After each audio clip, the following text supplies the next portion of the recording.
গল্প শোনার জন্য সবাইকে জানাই আমন্ত্রণ। আজকে পাঠ করছি ইপ্সিতা মজুমদারের লেখা গল্প দ্বৈত মাতৃত্ব।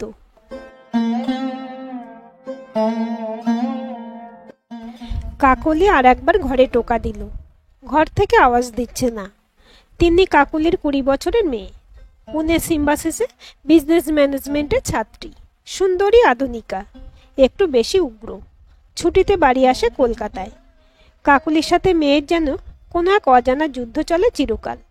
কাকুলি যতই তার মেয়ের পছন্দের চাউমিন বানাক, যতই মেয়ের পছন্দের জামা কাপড় কিনে রাখে, মেয়ের থেকে শুকনো একটা থ্যাংক ইউ ছাড়া আর কিছুই জোটে না। গতবারে ভ্রু আর ঠোঁটের কোণে দুখানা ফুটো করে দুল পড়ে এসেছিল। এবারে দেখে পিঠের বেশ খানিকটা অংশ জুড়ে একখানা মা কালীর ট্যাটু করিয়ে এনেছে। তাও এত অবধি মানা যায়, কিন্তু কালই তিন্নির ঘর গোছাতে গিয়ে একটা সিগারেটের প্যাকেট উদ্ধার করেছে কাকলি। কালকের ব্যাপারটা বাড়াবাড়ির পর্যায়ে চলে গেছে। একরত্তি মেয়ে বাড়িতে এসে এই সব করবে, আর তাকে শাসন করাও যাবে না। এই নিয়ে প্রশ্ন করতেই মেয়ে সেই যে সকাল থেকে দরজায় খিল দিয়েছে, আর বেরোনোর নাম নেই। শ্রেয়ানের কথা যদিও কাকুলির চাইতে একটু হলেও বেশি শোনে মহারানী। শ্রেয়ানও আজকের এত ব্যস্ততার মধ্যে সব কাজ ছেড়ে আদরের কন্যাকে এসে ডাকছে কত ভালোবেসে। তিন্নি মা, আজকে দিনে এরকম করতে নেই মা, ঘরে এত লোক এসেছে। ঠিক আছে, মা বকেছে, আমরা পরে না হয় এ নিয়ে কথা বলবো, কিন্তু এখন রেডি হয়ে একটু বেরো ঘর থেকে। আমি পুজোয় বসে পড়লে আর উঠতে পারবো না। প্লিজ লক্ষ্মী মা আমার, বেরিয়ে আয়। কাকুলি এবার চোখে চোখে ভর্ৎসনা করল শ্রেয়ানকে। শ্রেয়ানও চোখের ইশারায় কাকুলিকে একবার চুপ করতে বলল। কাকুলি রেগে মেগে বলল, যা খুশি করো গিয়ে, তুমি আদর দিয়ে দিয়ে বাঁদর করেছ। যা খুশি করে বেড়াবে মেয়ে, আর বললেই ওনার আবার রাগ হবে। শ্রেয়ান প্রতিবারের মতো এসে কাকুলির মাথায় হাত রাখল নিঃশব্দে। কাকুলির ডুকরে কেঁদে উঠল। আমি কি এমন করেছি বলো তো? ওর কিসের রাগ আমার উপর এত? প্রতিবারের সাথে এবারে আসাটা তো আলাদা। আজ এরকম দিনেও ওকে আমাকে একটু শান্তি দেবে না? এ কেমন মেয়ে জন্ম দিলাম আমি? ছি তুলি, এরকম বলতে নেই। এসব কথা পরে হবে খুন। তুমি বাইরে এসো, আমি যাচ্ছি। ঠাকুরমশাই চলে এসেছেন। তুমি যাও, আমি আসছি। শ্রেয়ান ঘর ছেড়ে বেরিয়ে যেতে ড্রেসিং টেবিলের সামনে রাখা একখানা ছবি। কাকুলি শ্রেয়ান, কাকুলির কোলে তখন তাতান আর তিন্নি বাবার কাঁধে পা ঝুলিয়ে বসে হাসছে। ছবিটা পুরীতে তোলা। কাকুলি ছবিটা হাতে তুলে নিয়ে একবার হাত বোলাতে চোখটা ঝাপসা হয়ে গেল। শ্রেয়ানের সাথে কাকুলির বহুদিনের সম্পর্ক। শ্রেয়ান স্বামী হওয়ার আগে সহপাঠী ছিল। একসাথে দুজনে অনেকটা সময় পার করে এসেছিল, নয় নয় করে প্রায় 10 বছর। এত ভালো একজন বন্ধুকে স্বামী হিসেবে পেয়ে মনে হয়েছিল জীবনে আর সুখের কোনো কমতি হবে না। দুজনেই নিজ নিজ কাজে ব্যস্ত। উপচে পড়া সুখ সোহাগ দিয়ে মাখামাখি হয়ে কেটেছিল 4টে বছর। এরপর তাতান এলো। তাতান হওয়ার সময় কাকুলি প্রায় 7 মাস ভরা পেট নিয়েও অফিস করেছে। বরং সন্তান হওয়ার পরে 1টা বছর টানা ছুটি নেবে। তাতান একটু বড় না হলে কাজে ফিরবে না। তাতান যখন হলো তখন তাতানের ঠাকুরমা একটা মোটা সোনার চেন দিয়ে মুখ দেখেছিল নাতির। ষষ্ঠী পুজোর দিন বাড়িতে 100 জনকে নেমন্তন্ন করে খাওয়ানো হয়েছিল। শ্রেয়ানকে এতটা খুশি, এতটা পরিপূর্ণ আগে কোনোদিন দেখেনি কাকলি। রাতে কাকলির ভিজে ঠোঁটে ঠোঁট রেখে শ্রেয়ান বলেছিল, তুমি আমাকে আজ যা দিলে, সে দেওয়ার কোনোদিন কোনো তুলনা হয় না তুলি। বাবা হওয়ার যে এত সুখ, তা আমি তোমায় বলে বোঝাতে পারবো না। তুমি দেখো আমাদের ছেলেকে আমরা কেমন মানুষ করি, সবার থেকে আলাদা। কাকুলি শ্রেয়ানের রোমশ বুকের মধ্যে পুরুষালী মাদকতা মেখে সুখে তিত্তির করে কেঁপেছিল। কিন্তু সুখের বোধহয় বড্ড তাড়া থাকে সবসময়। আসলেই বলে যাব যাব। তাতান বেড়ে উঠছিল, কিন্তু স্বাভাবিক প্রকৃতির নিয়মের থেকে যেন একটু পিছিয়ে। যে বয়সে বাচ্চারা উপর হয়, আস্তে আস্তে হামাগুড়ি দেয়, সে সময়ে তাতানের কোনো রকম পরিবর্তন দেখা যায় না। প্রায় মাস 6 কেটে যাওয়ার পরেও তাতানের ঘাড় শক্ত হয়নি। তখন থেকে ডাক্তার দেখানো। ডাক্তাররা প্রথম প্রথম আশ্বাস দিতেন অনেক সময় একটু লেট হয়, ওতে চিন্তার কিছু নেই। কিন্তু চিন্তাটা বাড়তেই থাকে। যখন 1 বছর হয়ে গেলেও তাতানের শুধু শরীরটা বাড়ে, কিন্তু শুয়ে শুয়ে হাত পা নাড়া ছাড়া আর কিছুই হয় না। তখন ডাক্তারেরা জবাব দেয়, ওদের তাতান হলো সবার থেকে আলাদা শিশু, মানে স্পেশাল চাইল্ড। এই আলাদা হওয়ার প্রত্যাশা তো কেউ করেনি। শ্রেয়ান কাকুলি দুজনেই খানিকটা অর্ধমৃত অবস্থা। আত্মীয় বন্ধু বান্ধবদের কাছে খবরটা দাবানলের মতো ছড়িয়ে গেল। এক একজন এক এক রকম করে সহানুভূতি জানায়। কেউ আরও বড় ডাক্তারের কাছে নিয়ে যেতে পরামর্শ দেয়। শাশুড়ি মা সব জায়গায় মানত করে আসেন। পথ্য, তাবিজ, ঠাকুরের প্রসাদ সব সমান তালে চলতে থাকে। কাকুলি ছেলে কোলে নিয়ে পাথর হয়ে বসে থাকে। তাতান কাকুলিকে সব থেকে বেশি চেনে। আর কিছু না হলেও একটা গুম গুম করে আওয়াজ করে মাম্মাম বলে। কোলে নিয়ে বসলে খুশিতে চোখগুলো চকচক করে, হাত দিয়ে গাল ছুঁতে চায়। কাকুলি বারবার জড়িয়ে ধরে, গালে মাথায় চুমুতে ভরিয়ে দেয়। আচ্ছা, প্রতিটি সন্তানই তো স্পেশাল তার মায়ের কাছে, তাহলে তাতান আর আলাদা কেন? তাতানের যখন 4 বছর বয়স, তখন একদিন শ্রেয়ান এসে বলে তাতানের জন্য একটা স্পেশাল স্কুলের খোঁজ পেয়েছে। সেখানে যদি রেগুলার নিয়ে যাওয়া হয় তাহলে অনেকটা উন্নতি হবে, অন্তত হাঁটতে চলতে পারবে এরকম আশা আছে। কাকুলি আর এক মুহূর্ত দেরি করেনি। তাতান সেদিন প্রথমবার মায়ের আঁচল ধরে পৌঁছেছিল উত্তরণের দরজায়। মিসেস সান্যাল প্রথমে এসেই পরম স্নেহে তাতানকে একটা চুমু খেলেন। তাতান একটু কুঁকড়ে গেছিল। মিসেস সান্যাল কাকুলিকে অনেক কিছু বোঝালেন, কিভাবে তাতানের সাথে সাথে কাকুলি আর শ্রেয়ানকেও তৈরি হতে হবে, ধৈর্য ধরতে হবে। মিসেস সান্যালি প্রথম আশ্বাস দিয়েছিলেন যে এই স্কুলে এসে এরকম অনেক শিশু আজ রীতিমতো সফল। তাদের তাতানের মধ্যেও কোনো স্পেশাল প্রতিভা আছে, সেটারই উত্তরণ ঘটাতে হবে। কাকুলির বিশ্বাস হচ্ছিল না, তাদের তাতান স্পেশাল হবে। ইনস্টিটিউশনের ডাক্তারকে দিয়ে আবার তাতানের ফুল চেক আপ করানো হলো। তাতে জানা গেল হিয়ারিং অ্যান্ড স্পিকিং ইম্পেয়ারমেন্টটা ঠিক হয়ে যাবে কিছুদিন চিকিৎসা করালে।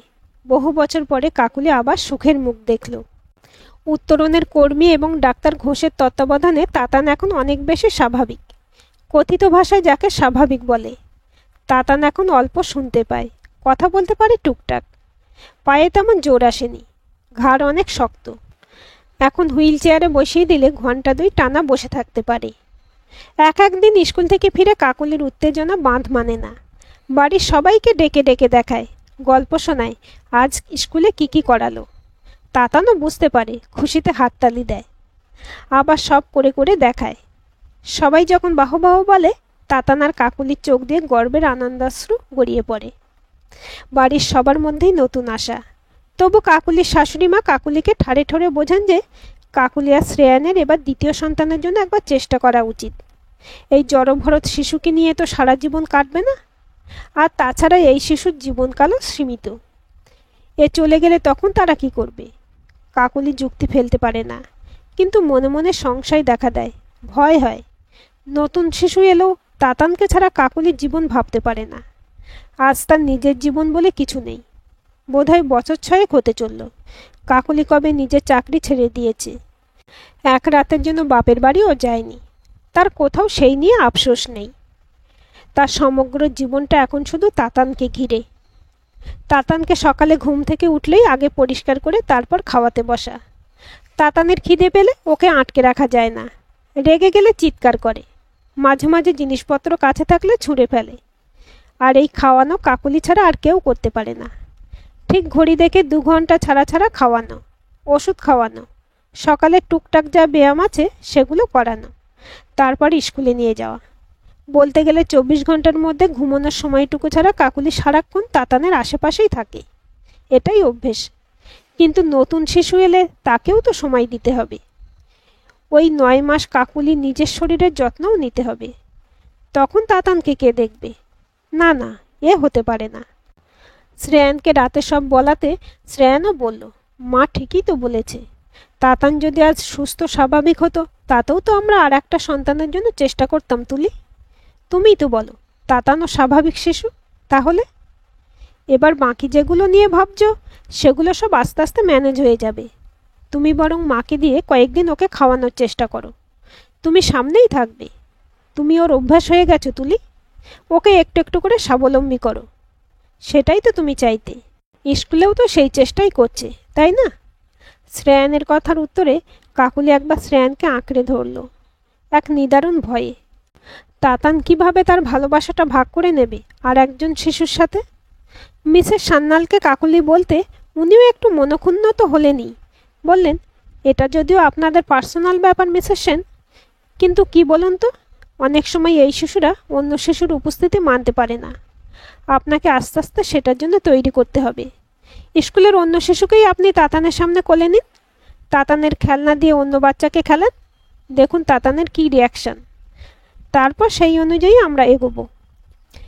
সেই অনুশীলন চলতে লাগলো বেশ কিছুদিন। তাতান প্রথম প্রথম চিৎকার করত, অন্য বাচ্চাকে কোলে নিলে জোরে জোরে মাথা ঝাঁকিয়ে ঝাঁকিয়ে প্রতিবাদ করত। তারপর আস্তে আস্তে সেটা থামলো। কাকুলি বাড়িতেও তাতানকে অন্যদের ভরসা আস্তে আস্তে ছাড়লো। তাতানকে দেখলো সে শাশুড়ি মায়ের কাছেও দিব্যি খেয়ে নিচ্ছে, শুধু কাকুলি ওই সময়টুকু ওদের সামনে থাকে। বছর ঘুরে কাকুলি আবার মা হলো। এবারে ফুটফুটে পরীর মতো একটি মেয়ে কোল আলো করে এলো। তাতানের সাথে নাম মিলিয়ে রাখলো তিন্নি। না, তিন্নি স্বাভাবিক চাইল্ড। শাশুড়ি মা আহ্লাদে আটখানা নতুন নাতনিকে নিয়ে। তিন্নি হামাগুড়ি দিয়ে সারা ঘর ঘুরে বেড়ায়। তিন্নির মুখটা শ্রেয়ানের মুখ কেটে বসানো। তাতানও ভারী মজা পেয়েছে ঘরে আর একজন শিশুকে পেয়ে। কাকুলির মনে যা সংশয় ছিল সব কেটে গেছে। তিন্নিকে অতটা সময় দিতে পারত না, ওই খাওয়ানোর সময়টুকু ছাড়া। সে বাড়ির ঠাম্মির কাছে মানুষ হয়েছিল। তিন্নি নিজের মতো করে বেড়ে উঠেছিল। তিন্নির ক্লাস 8-এর সময় কাকুলির শাশুড়ি মারা যান।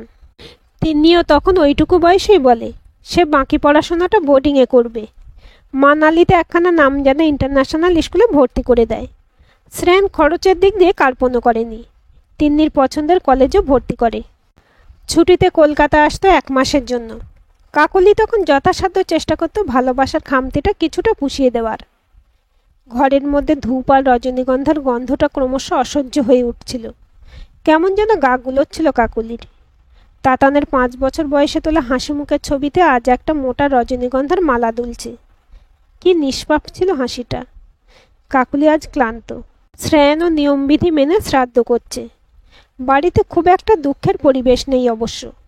সবাই মনে মনে প্রস্তুত ছিল, একদিন না একদিন এই দিনটা আসবেই। তবু তাতান যে 26টা বছর পার করবে সেটাই কেউ আশা করেনি। তবে কাকুলির ভেতরে অনেকটা অংশ খালি হয়ে গেল। পুজো যখন শেষের দিকে তখন এলেন তিন্নি মহারানী। এসে একবার তাতানের ছবিটা সামনে বসে একবার হাত বুলিয়ে চুপচাপ বাবার পাশে গিয়ে বসল। কাকুলি খানিকটা স্বস্তির নিঃশ্বাস ফেলল। যাক বাবা, আর কিছু করেনি, না হলে একঘর লোকের সামনে কি কাণ্ড করত কে জানে। লোকজন যেতে যেতে সন্ধে ঘনিয়ে এলো। কাকুলি সারাদিনের খাটাখাটনি অবসাদ সব মিলিয়ে ক্লান্ত হয়ে পড়েছিল। নিজের ঘরে আলো নিভিয়ে চুপচাপ শুয়েছিল। চোখ বারবার ভিজে যাচ্ছিল। হঠাৎ করে কেমন যেন সব খালি হয়ে গেল। তাতানকে ছাড়া কাকুলির আর কি আছে সেটাই মনে মনে গোছাচ্ছিল। কি করবে এবার? দরজায় টোকা দিল তিন্নি। মা, ঘুমাচ্ছ? কাকুলি ধরফর করে উঠে বসল। তিন্নি এইভাবে কোনোদিন ডেকে ওর ঘরে আসেনি। ওর কিছু লাগলে নিজের ঘর থেকেই হাঁক ছাড়ে। খুব কষ্ট করে খাবার টেবিলে একসাথে খায়, তাও প্রয়োজন ছাড়া কোনো বাক্য বিনিময় হয় না কাকুলির সাথে। কাকুলিরও খারাপ লাগলো। কাল রাগের মাথায় তিন্নিকে একখানা চর কষিয়ে দিয়েছিল। আজ অবধি যত অন্যায়ই করুক কাকুলি কোনোদিন গায়ে হাত তোলেনি। কাকুলি খানিকটা গুছিয়ে নিয়ে বলল, না, ঘুমাইনি, এই একটু শুয়েছিলাম। আয়, কিছু লাগবে? না, এমনি এলাম। তিন্নি গুটি গুটি পায়ে খাটের কোনায় এসে বসল। বেশ খানিকক্ষণ নীরবতা। তারপর কাকুলি বলল, কালকের জন্য সরি। সরি? সরি কেন? না, কাল তোকে মেরেছি, আমার খুব খারাপ লেগেছে রে তোর গায়ে হাত তুলে। খুব মাথাটা গরম হয়ে গেছিল। না, ঠিক আছে, কাল প্রথমবার তুমি এমন কিছু করেছিলে যেটা আমার ভালো লেগেছে। Don't be sorry for that. তোমার আজ খুব মন খারাপ না? দাদাই তো তোমার প্রাণ ছিল। কেন, তোর মন খারাপ নয়? মন খারাপ, কিন্তু সব থেকে বেশি বোধহয় তোমার। আমার যবে থেকে সেন্স হয়েছে আমি তো দেখেছি তুমি দাদাই ছাড়া আর কিচ্ছু জানতে না। দাদাইকে কত আদর করে খাওয়াতে, মাথায় হাত বুলিয়ে বুলিয়ে ঘুম পাড়াতে। দাদাই একটা পোয়েম যদি ঠিক ঠিক করে বলতো তুমি দাদাইকে জড়িয়ে কত চুমু খেতে। বাড়িতে যখন লোক আসতো তুমি ডেকে ডেকে সবাইকে বলতে, দাদাই এখন এটা পারে, দাদাই এখন ওটা পারে। আর আমি শুধু ঠাম্মির কাছে থাকতাম। ঠাম্মি আমায় স্কুল থেকে ফিরলে খাইয়ে দিত, আমাকে পার্কে নিয়ে যেত।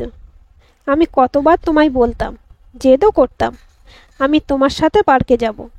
তুমি সব সময় বলতে তোমাকে দাদাইকে খাওয়াতে হবে। কেন মা, আমি তোমার মেয়ে নই? কাকলির চোখ ঝাপসা হয়ে আসছিল, সাথে সাথে তিন্নিরও গলা বুঝে আসছিল।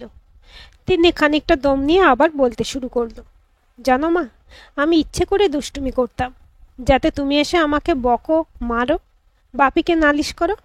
ওই সময়টুকুতেই তো আমাকে নিয়ে আলোচনা করতে তোমরা। বাকি বাড়িতে সারাক্ষণ একজনই ছিল মেন টপিক অফ ডিসকাশন। আচ্ছা মা, তোমার আমার ছোটবেলার কোনো মেমোরি আছে? নেই, কিন্তু দাদাইয়ের সব তোমার মনে আছে, তাই না? আমার হিংসে হতো। না, দাদাইয়ের ওপরে নয়, দাদাই তো আমাকে খুব ভালোবাসতো। জানো, আমি ক্লাস 5-এ একটা ছেলেকে মেরে মাথা ফাটিয়ে দিয়েছিলাম। ক্লাস 10-এ আমি প্রথম প্রেম করি, একটা ছেলের সাথে উটি পালিয়ে গেছিলাম। আমি ট্যাটু করার আগে, পিয়ার্সিং করার আগে সব বলতাম দাদাইকে। শুধু দাদাই জানতো এসব কথা। ঠাম্মি চলে যাওয়ার পর একমাত্র ওই তো ছিল যাকে আমি সব বলতাম। আর দেখো, তোমরা বলতে দাদাই স্পেশাল চাইল্ড, দাদাই অত বোঝে না, কিন্তু আমি জানি দাদাই সব বুঝতো, আর এ কথাগুলো গোপনও রাখতো। দাদাই চলে যেতে আমিও একলা হয়ে গেলাম। কাকুলি মেয়েকে টেনে বুকে জড়িয়ে ধরে কেঁদে ফেলল। আমায় ক্ষমা করে দে মা, আমি ইচ্ছে করে করিনি। কোনোদিন দাদা তোর মধ্যে কোনো পার্থক্য করিনি, অন্তত ইন্টেনশনালি করিনি। কিন্তু হ্যাঁ, এই দ্বৈত মাতৃত্ব, একজন স্বাভাবিক আর একজন স্পেশাল, সেই টানাপোড়েনে তোকে এটা আমি বোঝাতে পারিনি। ভুল আমারই। আমি ভাবতাম তুই তো নর্মাল চাইল্ড, তোকে বেশি ভালোবাসা না দেখালেও তুই নিজেই বুঝে যাবি। তাতানকে আমায় বোঝাতে হবে আমি ভুল ছিলাম। প্রতিটা সন্তানই তো স্পেশাল, প্রত্যেককেই তো বোঝাতে হয়। পারলে ক্ষমা করে দে মা। তিন্নি মাকে জড়িয়ে বলল, কাল চলো দুজনে মিলে কালীঘাটে ঘুরে আসি। দাদাইয়েরও খুব ভালো লাগতো না যেতে? ওখানে পুজো দিলে দাদাইও খুব খুশি হবে। আর হ্যাঁ, আমার চাউমিন খেতে মোটেও ভালো লাগে না। আমার ফেভ ডিশ তোমার হাতের বিরিয়ানি, বুঝলে? দুজনেই এবার হেসে উঠল। আজকের গল্পটি আপনাদের কেমন লাগলো কমেন্ট করে জানাবেন। ভালো লাগলে অবশ্যই একটা লাইক দেবেন, আর চ্যানেলটি সাবস্ক্রাইব করে সাথে থাকবেন, এবং নতুন ভিডিও আপডেট পেতে বেল আইকনটি ক্লিক করে রাখুন। গল্পটি ভালো লাগলে অন্যদের সাথে শেয়ারও করতে পারেন।